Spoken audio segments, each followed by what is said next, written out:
Hi everyone, you're welcome to Reviews and Recaps, and yes, I'm going to be reviewing the new season of Ready to Love.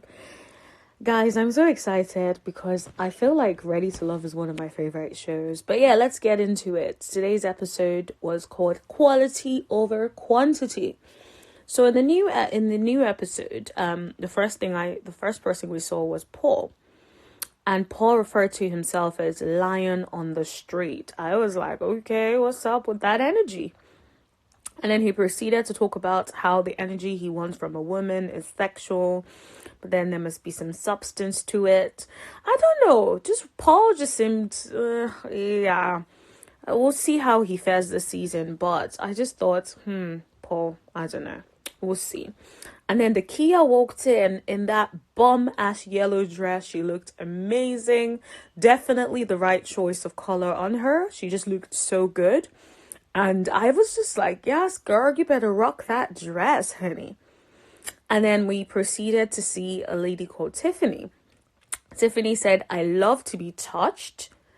I love to touch and be touched. I was like, okay, girl, are you here for a man or are you here for, a good time? Like, what's going on with that? But, I just thought that was entertaining. And then she talks about how, she's a southern girl. She makes the home, and that, he goes out there, brings the bacon, and she cooks it. I'm like, I know that's right. Okay, sis. Alrighty. We saw a guy called Wylie. So Wylie is a former athlete. He's such a cutie. He looks really young compared to the other men, but he just seems like a sweetheart. But we'll see, because of course, like some of these men, you see them, they seem so sweet at first, and then it's like so it'll be interesting to see. And then there was Fernando. He was talking about his story and how his ex was cheating on him with like a bunch of people. I felt so bad for him. He seems like a sweet man, but I immediately felt like he wasn't going to thrive on the show. He just wasn't given the oomph. You know how like he just didn't come across as confident the way the other men did. And I noticed on Ready to Love, like a lot of men that aren't as confident don't fare well. They don't even get past the first episode because it requires you to talk to multiple people, build connections. And so I just felt like he wasn't going to connect with anyone, really. Keena basically said, I want my man to lead, but I'll be the one pulling the strings. I'm like, Well, I'm like, okay, sis, it'd be nice to see, how the men take to her. But I'm sure if you guys have watched the episode, then you know how that went. Oopsie. So can we talk about Demetrius? Everyone was loving him. I was just like, he's not my type, but everyone seemed to be really into him. I guess it's the bald head, the suit. He came in, he seemed fit, and he had a lot of style. Like his outfit was on point. I was like, all right, sir, you definitely rocked the hell out of that suit. And I think that's probably why all the girls were like, whoa, I need to talk to that man. I need someone who's confident. And that color that he was wearing just oozed confidence. The way he carried himself, it was just, yeah. Women can sense your confidence. Women love confident men. It's sexy to us. Yeah. Anyway, Sabrina brought out her phone, and she was showing us how she has a list. My girl said consistency. I'm like, yes, and the energy, 2022, man. If you ain't got the consistency, please miss me with that nonsense. Guys, this was the highlight of this episode for me. When Clifton said hi, I was like, oh my God, his voice is lovely. It's like the bass in his voice, though. It's like one of the guys said, we have competition. As soon as he heard that voice, I'm like, yes. There's something about a man's voice, even if it's not like, a bass and, it doesn't have that baritone voice. Like, there's just something about just a nice voice for me. Like, if you don't have that baritone voice, you better be able to sing, honey. But yeah, I was like, okay. They might not necessarily be my physical type here and there, but it seems like they had a good lineup of single people. So Nephew Tommy eventually came and, joined the scene, and he was talking about how instead of the usual 20 singles, they're starting with 7 men and 7 women. I was like, okay, that's good. It's not just about having so many to choose from. It's quality over quantity. And I think that's a good idea to sort of switch things up a little bit. And so also, I think that would prevent the season from dragging on so long. Because the last season dragged on for longer than it should have, in my opinion. So I think with the 7 men and 7 women, I think it's just the right fit. And then Tommy then proceeded to say 2 people are going home, right? Paul then said, already? I'm like, yeah, already. Nephew Tommy has said, like, you lot be ready to go home. Like, he was like, oh, we ain't even started with the drinks. I was like, I know that's right. Like, all right. But so then after that, then all the singles started to have their own mini conversations. And then Fernando pulled Joy to the side to have a talk. Joy was not having it, guys. Fernando was here trying to ask her 21 questions and find out about her. And Joy was like, it's very much given interview. And Joy was like, well, she said, he kept asking loads of questions. And I was just like, okay. Joy was a bit curt, in my opinion. She was not having any of it. Like, Fernando started to sweat. He was sweating on his head, his brows. He literally had to wipe his forehead multiple times. I was like, girl, what are you saying to this man? What did you say to this man? Like, oh, him sweating like this. Like, my man was under a lot of pressure. Now, I know it must have been hot, but he was hot. No one was sweating as much as this man was sweating. Poor thing. I felt bad for him. I'm like, Fernando is not going to fare well on this show. But yeah, like, my man was sweating. Anyway, so we move forward to the conversation between Wiley and Keena. It was such a short and straight to the point conversation. Can I just say, it's okay if you're not feeling somebody, but you're on a competition, you're on a show at the end of the day. There's no reason to be so completely curt. Like, Miss Keena was not feeling Wylie at all. I know Wylie has a young face. I appreciate that. But it's like the way she was just like so curt with him. I was like, man, homeboy is trying to get to know you, but you're not even like giving him, a second. Like, it's okay for you to not connect with him, but like, you don't have to be so curt about the whole thing. And then when she said in her confessionals, I don't rock the cradle, I was like, okay, girl. All right. Okay. I was just like, mad. I'm glad Wylie picked it up, because I think that's the thing sometimes, right? Like, someone is not interested and you're thinking, okay, perhaps I can change that person's mind.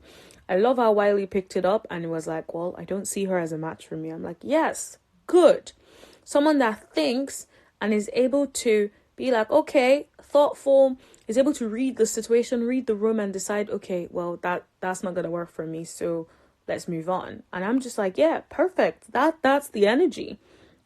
And so they moved on to the conversation between Sabrina and Demetrius. And Demetrius is the one who came in the suit with all the girls like, ooh, yes, And then for me, my initial reaction about Demetrius is I was like, yo, he seems to be a smooth talker. I love how he took ownership of how his marriage ended, how he was the one at fault.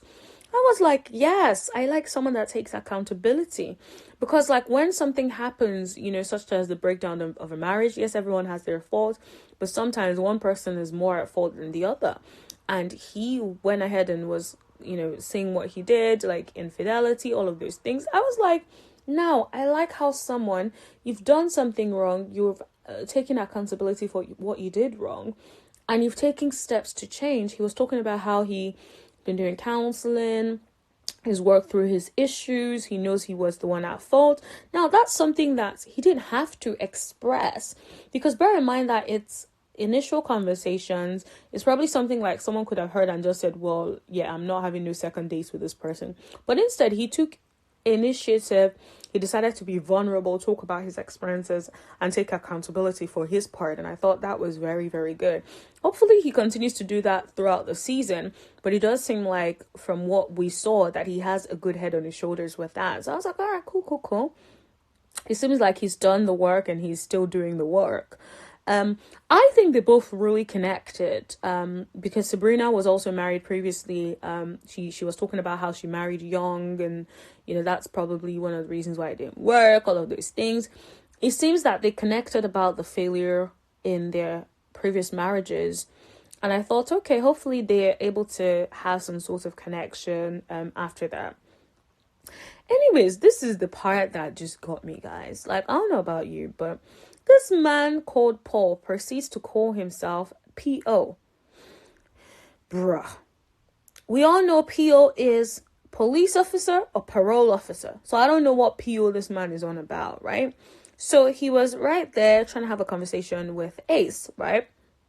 So he proceeds to call himself P.O. And everyone is like, oh, what does P.O. stand for? He's like, he's the post office because he delivers. I'm like, are we in high school, brother? Are we in high school? Like, who approaches a woman, a grown-ass woman, and says, I'm the P.O. because I deliver. I'm a post office because I deliver. Like, what sort of corny-ass, silly-ass, awkward-ass line is that? Like, are we in high school? Like, what in the world? He is definitely stuck in high school, like, respectfully. I was like, he's a very awkward man. Yeah. The way he even handled the conversation with Ace, I did not like that at all. Ace was speaking to him about how she was married before. He asked her how long the marriage lasted for. At first it was like, oh, so did the marriage only last a minute? I'm like, why so rude? Like, surely there are nicer ways of asking those sorts of questions, but okay. And then she was like, oh, it lasted 1.5 years. Then Mr. P.O. proceeds to say, so you didn't give it a chance? I'm like, what? How do you speak on someone's marriage? Like, you know nothing about it, and you're out here speaking about someone's marriage. Like, it's giving parole officer. Like, I don't get it. I just don't like it. And then so P.O. said, I don't know what's wrong with this girl. I couldn't get through to her. She was guarded. I'm like, no, it's Sherlock. You practically told her not to give her that she did not give her marriage a chance. Like, what reaction did you expect? Imagine someone is telling you that you did not give your marriage a chance, and then, like, expecting you to now be like, oh, yes, we're getting along so well, blah, blah, blah. Like, how's that finna work? How is that finna work? Like, it just doesn't make any sense. Like, how you finna speak on someone's marriage and expect them to be all joyful about the fact that you told them they practically broke their marriage before they worked on it? Like, it doesn't make any sense. Like, dude, stop it. Anyways, Ace then proceeded to ask Mr. P.O., Mr. Post Office, are you ready to love? And then he was like, he is ready to love, but is love ready for him? I'm like, nah, sir, you are doing too much.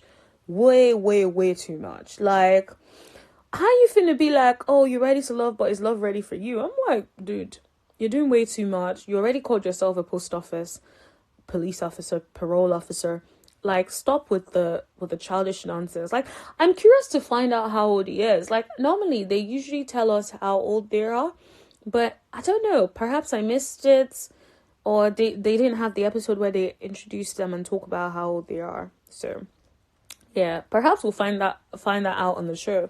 He gives me one of those 40-year-old vibes, but stuck on childhood. Oof, that is mean. Anyways, let's move to the conversation between Precious and Tory. I personally like how they started the conversation. And I was like, okay, you lot, like, okay, seems like you guys dug deeper. They had such a really good conversation. They both talked about their mothers and their upbringings and how they don't have a good relationship with their mothers. Tory was talking about how his mother didn't really give him affection, and how his mother only told him for the first time recently that she loved him. And I was like, oh my God, that is so sad. I can't even imagine not experiencing that. And he was very, very vulnerable. And I also loved how Precious was vulnerable as well and talked about her relationship with her mother and how she's been estranged from her mother for such a long time. I think when I was watching them, right, I just thought I really liked Tory. Like, he really seems genuine. Like, I don't know if you guys feel the same way. Let me know in the comment section if you feel the same way. But I really feel like Tory seemed genuine. He seemed like he really was opening up and digging deeper and trying to just lay it all on the line, really. And I was like, okay, I like conversations like that, where it's like no BS. Everyone is getting straight to the point. You're, removing the layers and having all the tough conversations. And yeah, so they really connected. I am curious to see how things go with them. Do you think they will end up being a couple? Let me know in the comment section below. So Nephew Tommy showed up, and started speaking to the ladies to try and find out like which man caught their eye. So far, Precious said Demetrius. I'm like, yeah, I saw the way you were looking at that man in that suit. I figured he caught your eye. And then she also said she liked Tory a lot. And I thought, yes, that's a testament to how truly they connected, because we could see it. And I'm also glad that she saw it as well. Sabrina talks about how she connected with Demetrius. I'm like, everybody be connecting with Demetrius. What's in that suit, honey? Perhaps you need to get me one of those suits so I can give that to Bae. But yeah, I was like, a few people kept saying Demetrius and Clifton. I was like, all right. Clifton seems like a huge teddy bear, just sweet man, funny, entertaining, good vibes. So I think he might be one of the ladies' favorite this season. But who knows? All right, so then Nephew Tommy was like, who are we not feeling? I'm like, yes, Nephew Tommy. And a lot of the girls basically said they were not feeling Fernando and P.O. So Tommy said the only P.O. he knows is parole officer. I said, I know that's right. They say, yep, the only police officer I know. You see, I even said it. The only P.O. I know is police officer or parole officer. So I'm with Nephew Tommy on this. Like, just too childish for me. And Ace basically said P.O. is not for me. I'm like, yeah. I think we saw it from a mile away. You were so irritated to have that childish ass, combative ass conversation with that man. He just did not know how to have those sorts of conversations. Yeah, just not. That was just not it. So Nephew Tommy proceeds to call all of the couples together and all of the singles together, and basically said to them, the gentleman not ready for love is Fernando. And to be honest, from day one, I knew he was going to be going home early. Like, he took it like a boss, I would say. Like, he hugged everyone and was pretty civil and stuff, which I was like, okay, nice. Then Uncle Tommy was like, another person is going home, but he gave the ladies some more time to work the room. So Clifton and Joy started having a conversation. Clifton was like, oh, where's our first day? Where's that going to be? Where are we going? And then Joy was like, surprise me. I'm like, okay, Joy.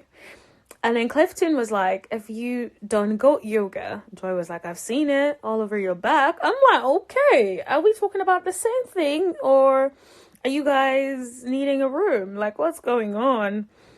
And then Joy was like, I enjoyed flirting with you and all that. I'm like, okay, guys, like, you guys are doing too much. You guys just met. But, if you like it, alrighty. It is what it is. So it seemed like at least they connected in the sense of, there's some physical attraction there and there's a lot of sexual energy between them. So who knows? Hopefully there's more. I guess we'll find out on the season. Then she gave him the leftover of her Prosecco in the glass. And so she handed her glass over to him with a little bit of Prosecco in that. And he proceeded to drink it. And then she was like, my lips have been all over it. And he's like, even better. I'm like, okay, well, get a room, guys. Like, get a room. So then we move forward to a conversation between Tory and Tiffany. Honestly, guys, Tory is my favorite. I hope he doesn't disappoint me. First of all, I have a thing for guys with locks, because I have locks myself. And there's just something about locks, man. It's just really sexy. Anyways, so when I was just thinking about the conversation between Tory and Tiffany, right? And Tory just seemed very genuine again, the same way I thought he was genuine in his first conversation with Precious. And so he seemed really interested in Tiffany, but like he said, Tiffany was just so guarded. He was trying to have a conversation with Tiffany. Tiffany's guard was all the way up. I'm like, girl, I know you've been hurt before, but you're on this show to try and find love. So I want you to try and let your guard down and engage with people. So I'm not shocked that Tiffany was on Tory's bottom because, he liked her, he thought she was attractive, but he just felt like there were too many layers and she was totally on guard. Which, I don't blame him for that, especially with someone that he's generally very vulnerable. And then to have someone that is just not being vulnerable can be quite, like, what's the point, really? So yeah, then there was a conversation with Lavine and Precious. It seemed like Lavine sort of came from nowhere. It's like all of the girls suddenly like just liked him. I was like, guy, I didn't even notice you the whole episode, and suddenly everyone is like Lavine, Lavine, Lavine. I'm like, okay, what is... You came in there and everyone is now trying to get to know you. Like, I was like, okay, all right. This is interesting. So Lavine was talking to someone, I believe it was Sabrina. And so Precious came over and interrupted the conversation. I was like, oh, can I pull you away? And then Lavine was like, okay, that's fine. And then Sabrina was like, oh, don't worry, let me get up. You come sit. And which I thought, like, okay, girl, took it like a boss. There was no issues. She just was like, oh, let me get up. You come sit here. So when I thought that was sweet. And so they started talking, and, it almost seems like they had like a little really sexual chemistry banter and stuff. So it'll be interesting to see, like, is there more to it than just the sexual attraction? Because they definitely had a lot of it. But I would be curious to see, like, is there more than this soul sexual energy between y'all? Like, I know you all just back and forth and hot. And then after that, another person came to interrupt the conversation with Lavine and Precious. So Precious had to get up for another woman to get there and sit. Precious didn't like that, but I just thought, girl, you did the same thing, and now karma has come to bite you in the A. Like, just get up, get your ass up. But it's interesting. Lavine said, he pretty much just stayed in this corner and then the women just came to meet him. That's the thing I've noticed. And I noticed this from the last season and why Phil was also the favorite. It almost seems like women like men that are not chasing after them, which is just weird. It's like, yo, this man sat there, leave him be. But instead you're like, oh, the mysterious one, the one that I'm not sure whether he likes me. As a boost of their ego, they're like, yes, that's the one I want. Like, girl, don't set yourself up for failure. But it'll be interesting to see how and whether Lavine actually connects with any of the ladies on a deeper level, because it just seems like he's enjoying the attraction that the ladies have to him because of his mysteriousness or because of his mystery and stuff. But we'll see. Anyway, so there was a conversation between Wiley and Tiffany. They didn't really show the conversation much. It was just like a little glimpse. And it seemed that Tiffany was like letting her guard down with Wylie. She was smiling and everything. I was like, okay, if Wylie can get her smiling, maybe Wylie is her man. Who knows? I just thought that was interesting. This was one of my favorite parts, right? So Clifton and Dakia went into a corner, a little room, I believe, to speak away from everyone. And so Clifton was saying in his confession, I was like, oh, this whole thing is like speed dating and crack. I was like, oh my goodness, you're right, because it's even a lot more than speed dating. It's like you got to get to know everyone at the mixer so you don't get sent home. So if you do not know how to work a room and you get stuck talking to one person the whole time, then you're probably going to be sent home. That's really what it is. So it's like you need to tour the room and expand and have conversations and stuff. So I was like, okay, that's interesting. And so Keena joined the conversation between Clifton and Dakia. So it was like Dakia and Clifton were trying to have a conversation. They were talking about how they would love to move somewhere with water and settle down with like properties around the water and blah, blah, blah. Then Miss Keena walked in and tried to join the conversation. I thought that was a bit awkward because it was like, if you're going to interrupt a conversation, at least have the energy to interrupt the conversation. Don't come there and then be dry. It's like, so what was that about?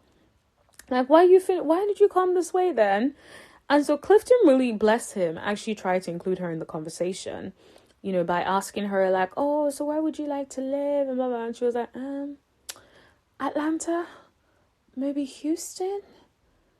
And he's like, oh, you mean like just in the United States? What if outside the United States? I'm like, Clifton, leave this girl alone. She does not want to have no conversation. That girl is tired. That girl has been walking around, speaking to multiple people all day. That she is tired. She is ready to rest. It's interesting that Clifton picked up on that, though. He was like, well, he said in his confessionals that he noticed that Keena was tired. It was just like she was probably just looking for somewhere to sit. I can't lie, that made me laugh. It was like, Keena was like, yeah, I'm exhausted. I'm done. I ain't got time for it. I'm resting. I just need to sit somewhere. It just happened to be somewhere where Clifton and the Kia were trying to talk. And so then Nephew Tommy went over to the guys to try and figure out who are they feeling. It's interesting. A lot of them kept saying Sabrina. I'm like, Sabrina seems to be on the top of, in everyone's top list. It's almost like everyone is like, Sabrina. It's the fan favorite or the guy's favorite at the moment. I'm sure it's because she seems really easy to talk to, fun to be around. Guys tend to love all of that energy when they first meet people. And Precious as well. Precious was a favorite. The guys really liked her as well. And some also mentioned Joy. So when Nephew Tommy was like, okay, so who are we not feeling? The guys started talking about Keena. They did not like Keena. They just felt like Keena was a homegirl. I think it just wasn't for her, to be honest. It just wasn't giving what it was supposed to give. Anyway, so Nephew Tommy brought everyone back into the room and then proceeded to call two ladies that were on the bottom. He called Tiffany and he called Keena, and then proceeded to say Keena wasn't ready to love. Now, the one thing I didn't like was, why didn't they call the two guys at the bottom, which would have been Paul and someone else? You didn't do that, but you did that for Keena and what's her name? Keena and Tiffany. I was just like, what's that about? Like, that's just a bit weird. Like, why would you do that for the girls but not the guys? What are you trying to do? I don't know what they were trying to do. I didn't like it. If we're going to do that, then let's do that across the board. So yeah, I was just a bit like, are you trying to ruin Tiffany's self-esteem, or are you trying to help her feel like, girl, you better fix up before you get given the boot? But yeah. And so when Nephew Tommy was about to call the girl that was not ready to love, I literally just noticed that Ace looks like she was about to cry. I'm not playing, guys. Like, Ace was practically shaking her eyes. I was like, this woman looks like she's about to cry. Like, someone help her up. Like, she seemed really, really upset. I was actually upset for her. I kept thinking, like, guys, like, as soon as Nephew Tommy called Keena, Miss Ace was relieved, honey. She looked stressed out. So I don't know what that's about, but Miss Ace, I was like, sis, you okay there? Like, I know you were talking about yoga, but girl, breathe in and out, relax. It'll be fine. But yeah. Anyways, that is it for today's episode. Let me know if you enjoyed this review. Let me know if you like the episode so far. I know it's just starting out, so I'd be curious to see how it proceeds throughout the season. Give this video a thumbs up. Please make sure you share for lighthearted reviews with a little bit of sass, so I got you guys covered. Please like, please subscribe, please share, and tap that bell for notifications so you know every single time that I post. Thank you so much, guys. Love ya.